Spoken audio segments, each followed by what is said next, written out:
وہ انتہائے عشق تھی یا نور بے حساب تھا، میں قید و بند وقت سے آزاد اس صدی میں تھا، وہ دور مصطفیٰ تھا، میں مدینہ نبی میں تھا۔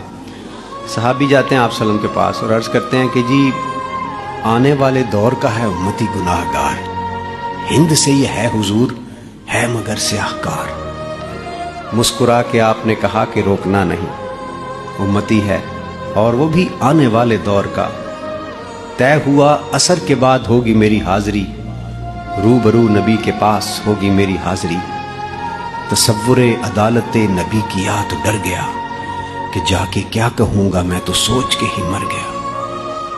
صحابی رسول نے کہا کہ بیٹھ جا یہاں، محفل حضور کے اصول سیکھ لے ذرا۔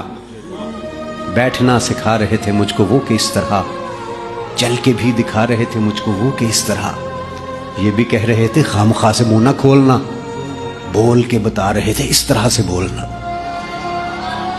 وہ خوش نصیب لوگ تھے جو دور مصطفیٰ میں تھے، فضا بھی خوش نصیب تھی، زمین بھی خوش نصیب تھی، نیا نیا کھلا کھلا سا نیلا آسمان تھا، پرانی طرز پر بنے نئے نئے مکان تھے۔ کئی گھروں میں اونٹ تھے، کئی گھروں میں بکریاں، پک رہا تھا کچھ جہاں پہ جل رہی تھی لکڑیاں۔ اتنے میں اذان ہوئی تو رونگٹے کھڑے ہوئے، دل کے جیسے کھل گئے ہوں تالے سب پڑے ہوئے۔ وہ آسماں کا راگ تھا، وہ دعوت بلال تھی، میرے لیے تو دعوت وصال اور جمال تھی۔ دھو لیا نہا کے میں نے وضو بھی بنا لیا، نسبت حضور میں نے عود بھی لگا لیا۔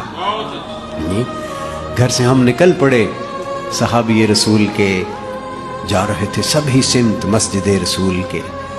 وہ دھڑکنیں عجیب تھی، وہ کپ کپی کمال تھی، کہ آنکھ اشک بار تھی، سراپائے ملال تھی، روح تھی کہ دید کی تڑپ تڑپ تڑپ تڑپ، دل میرا دھڑک دھڑک دھڑک دھڑک دھڑک دھڑک، ہر قدم پہ بڑھ رہا تھا شوق دید مصطفیٰ، اور ہر قدم پہ گھٹ رہا تھا فاصلہ حضور سے۔ مسکرا کے دیکھتے تھے یوں صحابہ کرام، جیسے کہ وہ جانتے ہوں کون ہے یہ نوجوان۔ دیکھ کے صحابیوں کی پیاری پیاری داڑیاں، جانے کیسے رک گیا میں چوکھٹے حضور پہ، کہ سنت رسول کے بغیر کیسے جاؤ گے، یہ نہ ہو کہ پھیر لیں حضور چہرہ کمل۔ جیسے ہی بھلا خیال دل کو میرے آ لیا، نسبت حضور میں نے چہرہ بھی سجا لیا، نسبت حضور میں نے چہرہ بھی سجا لیا۔ صلی اللہ علیہ وسلم۔